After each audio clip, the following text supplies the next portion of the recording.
प्रभु प्रेमी नमस्कार। सावन मास का महीना चल रहा है। सावन मास को हरियाली से भी जोड़ा जाता है। सावन मास में आप जो भी वृक्ष लगाओगे वो भगवान शिव को बहुत प्यारा है। तंत्र मंत्र किया किराया दूर करना हो तो घर में अनार का पौधा लगाया जाए।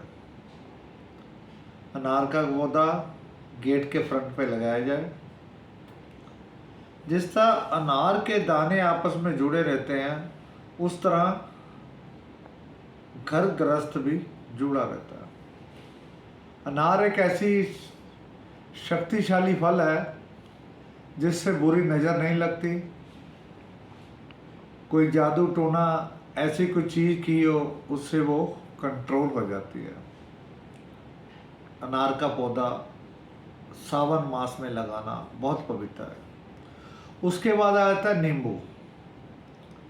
आपके घर को नज़र लगती है, जो आपको नज़र लगती है, आप अपने घर में स्टार्टिंग में जहाँ छत के ऊपर बनेरे में नींबू का पौधा लगा सकते हैं। ध्यान रखें, उन नींबुओं को खाना नहीं है। आते जाते आप उसको अगर प्रणाम करोगे तो आपके सारे काम होंगे। ये नींबू के पौधे का फल है। उसके बाद सावन मास में तुलसी के पौधे जितने भी बांटोगे आपके घर में धन लक्ष्मी आएगा। तुलसी के पौधे ले लें, रोपने शुरू कर दें। बरसातें चल रही हैं, वो पौधे धीरे धीरे धीरे धीरे धीरे इतने हो जाएंगे कि उससे आपको फल मिलेगा। उसके बाद आ गया रुद्राक्ष का पौधा। रुद्राक्ष का पौधा भगवान शिव को अति प्रिय है। आप रुद्राक्ष का पौधा लें, उसको लगाएं, उसके फल जब आएंगे तो वो सावन मास जीता ही आपको लाभ देंगे। उसके बाद कनेर का पौधा आता है। कनेर जो लक्ष्मी जी की बहुत प्रिय है। जिस घर में कनेर का पौधा लगता है वो चाहे फ्रंट पे लगा लें चाहे बरामदे में लगा लें, उससे भी इंसान को बड़ा लाभ होता है। फिर वही बात कहता हूँ कि हर पौधे को अपने नमस्कार करना ही करना है।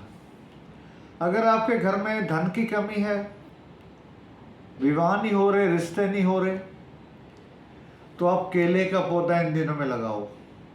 केले का पौधा आप घर के बाहर की तरफ लगा सकते हो।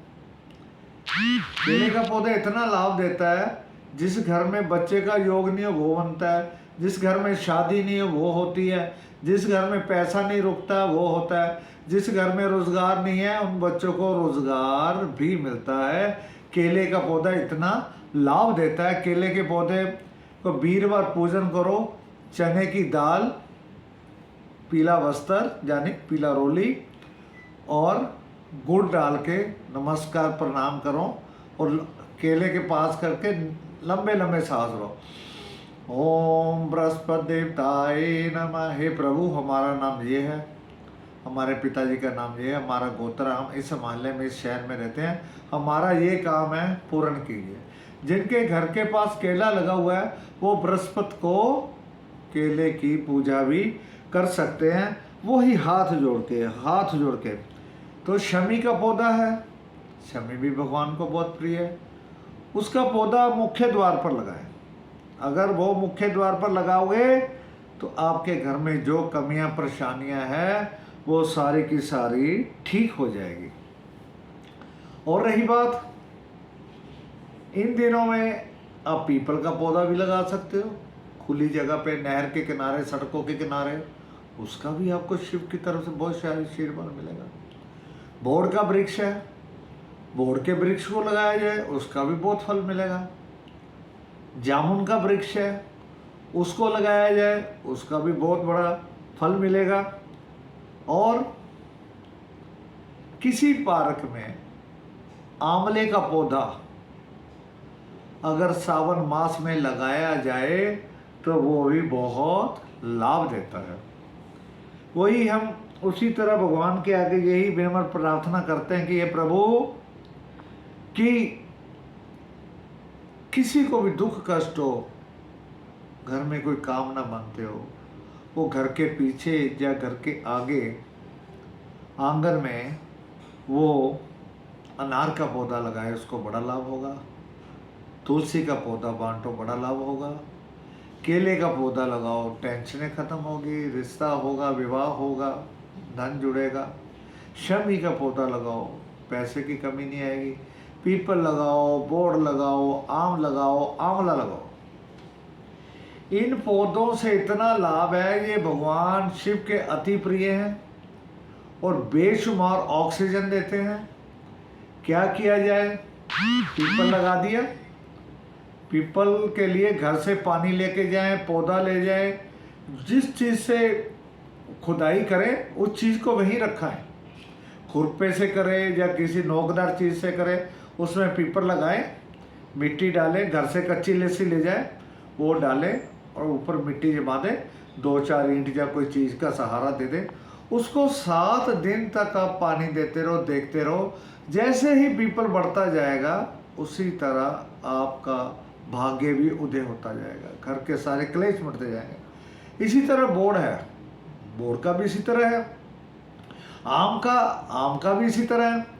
आम के पत्तों को शुभाचार शुभ कर्म के लिए किया जाता है, मगर इन सभी का लाभ आपको मिल सकता है अगर सावन के महीने में आप लगाते हो। सावन के महीने में लगाते हो, गमले में लगा लो। अगर कच्ची जगह है तो कच्ची जगह में लगा लो। अगर आपके घर में नहीं है, जगह नहीं लगाना चाहते हो, तो हमारे कैसे एक तुलसी, एक नींबू और एक अनार का पौधा अवश्य घर में हो, तो हम बुरी नज़रों से बच जाएंगे, धन धान्य की कृपा होगी, बच्चे पढ़ लिख के अच्छे बन जाएंगे, बीमारियों से छुटकारा होगा। आपने देखा होगा बड़े लोग हैं जो ज़्यादा से ज़्यादा पौधों की पूजा करते हैं, पौधों का ध्यान करते हैं और पौधों की जो फ्रेगनेंस है उससे लाभ लेते हैं, जो पौधों की शक्तियाँ हैं। आपने देखा महाभारत रामायण काल में हर काम के लिए प्रभु राम, प्रभु कृष्ण हर वृक्ष से आज्ञा लेते थे। बट वृक्ष जो हमारा वृक्ष है हमारे, तो मेरा कहने का भाव क्या है, सावन महीना बड़ा पवित्र है। हाँ सुनो, इस महीने भगवान शिव पूरे सावन मास में कनखल हरिद्वार में रहते हैं। हरिद्वार में कनखल है ना, जहाँ अस्थियां डाली जाती हैं। भगवान शिव पूरा जो मास, जो पूरा सावन मास है ना, पूरा सावन, अब तो 59 दिन का है ना, पूरा मास भगवान शिव 3:15 बजे कनखल में दर्शन देते हैं। तो सावन मास बड़ा पवित्र है, भगवान को बहुत प्रिय है। इसी दिन भगवान ने हलाहल जल, वो जो जहर था, पिया था, तब नीलकंठ बन गए थे, शरीर सारा नीला नीला हो गया था। तो विष्णु भगवान ने, प्रभु राम ने इनको अमृत जल दे के, गंगा जल दे के, कच्ची लस्सी चढ़ा के इनको शांत किया था। वो पूरा जो वर्षा का परमात्मा, जो बारिश का देव है, ब्रह्मदेव है, इंद्र देवता है, उन्होंने पूरा सावन मास बारिश डलवाई थी कि भोले बाबा का शरीर जो है शांत हो जाए।